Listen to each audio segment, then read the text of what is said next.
I want to tell you a story. This is my favorite story, and that's a story taken from the Bible.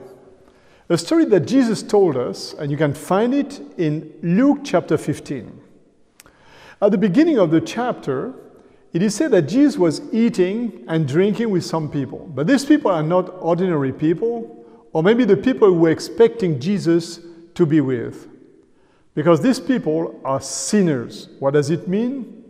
I don't know. Maybe they were drunkards, prostitutes, people living on the street, people who didn't have a bad reputation and a bad smell. That's what the rich people would say. And the good people, especially, the Bible speaks about the Pharisees. The Pharisees were people with a specific label of being pure, holy, knowledgeable of the truth, close to God, something like Superman in matter of religion. So the Pharisees and the teachers of the law, same thing, theologians who know everything, who do everything right, they are talking between them and saying, this man, Jesus, welcomes sinners and eats with them. So Jesus answers by telling three stories. The first one is a man who has 100 sheep and one is lost. So the shepherd leaves the 99 to look for the one who is lost. And when he finds it, he takes it on his arms and shoulders and brings back home the lost sheep. In the same way, the second story, a woman had 10 precious coins, but one is missing. So what does she do? She looks around everywhere, goes through the house with a light, with a broom, and doesn't give up. Like somebody who wants to travel and suddenly doesn't know where his passport is. You know that? It happened to me someday, not long ago, and I was like mad. Where is my document? I can't travel just because of this piece of paper. And I looked everywhere in my office, and finally I found it, and I was so happy. You can imagine the happiness of this woman. In the same way, the happiness of the shepherd who left 99 sheep to look for the one and find it, the one who was lost. And Jesus says in the same way, there's joy in heaven for one who was lost and who is found. Jesus came for the people who are lost in this world. What does it mean to be lost? Well, it can mean a lot of different things. It can be somebody going to the wrong direction, somebody who has drifted down the society, who has fallen into some bad habits or evil things. Whatever and whoever you are and wherever you are, you have to know that Jesus came to show us the right way, the straight path, Sirat Mustaqim, like the Quran says, to show us the right direction. And then there's a third story in this chapter as an answer to the criticism of those Pharisees and teachers of the law. Jesus welcomes sinners and eats with them. This is the third story. There was a man who had 2 sons. The younger one said to his father, "Dad, give me my share of the estate." And so the father divided his property between both sons. This young man is pretty bold, isn't he? He comes to the father and says, "I want my money now, my heritage." I mean, the father is still alive. So something like, "Dad, for me, you're dead. I don't care about you anymore. Give me my money and I go, and I do my life." That was a huge insult, especially at that time where, fortunately, parents were still respected. It's not so much in our society the case, unfortunately, but at that time, saying something to your father, that's an insult, that's a shame. The text continues that the young man got together all he had, the money and so on, and he went to a distant country, and then what did he do? He squandered his wealth in wild living, parties, fun, spending money, having a lot of friends. Oh, life is so great when you can do that, when you can buy everything you can afford. Yeah, life without God can be nice, no question. But it can only be nice as long as you have enough money, friends, health to go on. But what happens when that's over? The story continues. After he, the son, had spent everything, there was a severe famine in that whole country, and he began to be in need. Now it comes. No more money, no more food, no more friends, no money, no honey. So here's the reality of life came again. Maybe his health is no good, he's alone, he's hungry. And that's why Jesus says he went and hired himself out to a citizen of that country who sent him to his field to feed pigs. Unclean animals in the Quran, in the Bible, in the Old and New Testament. Pigs, dirty animals who smell so bad. The son of this rich family ends up with the pigs. The text even says that he longed to fill his stomach with the pods that the pigs were eating, but no one gave him anything. No one gave him anything. When you have no more money, when you're nobody, you're on your own. Nobody will help you. Happiness is gone. Happiness based on false values. It doesn't last. And now reality comes.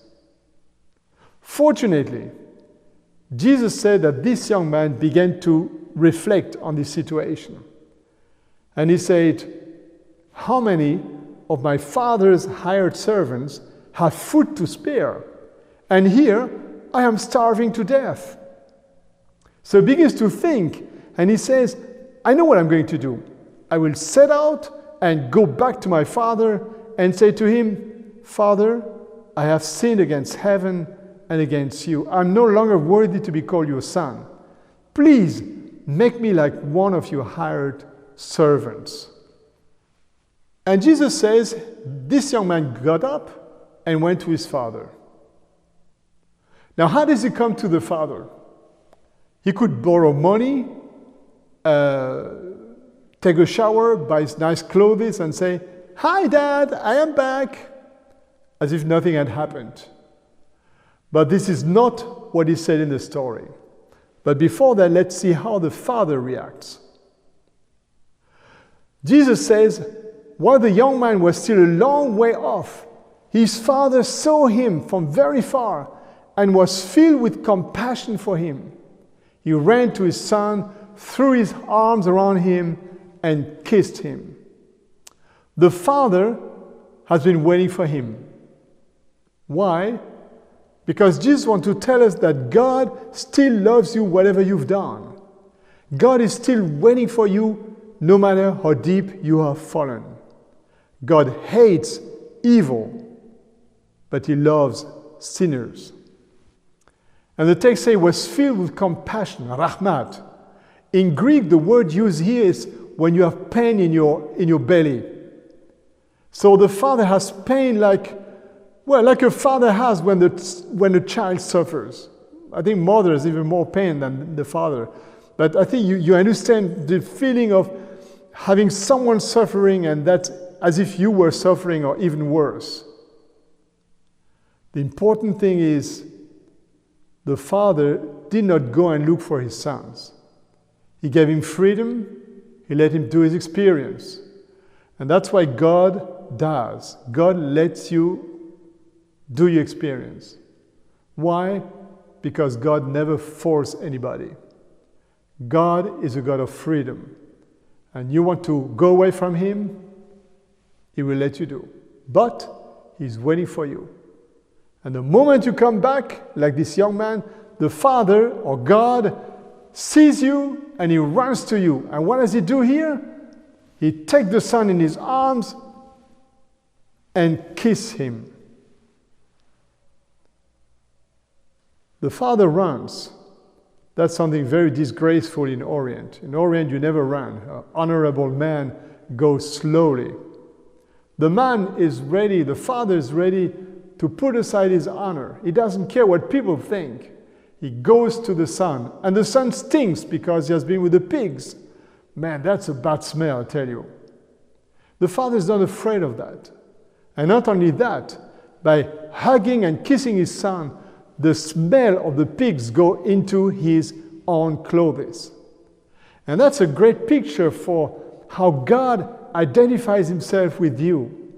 Yeah, God is so far away, he's so great, but he's so close to you in the same time. That's a great story, I tell you what. Jesus was among people who needed him. People considered dirty, impure, second-class citizens. And Jesus loved these people. The son said to him, the story continues, "Father, I have sinned against heaven and against you. I'm no longer worthy to be called your son."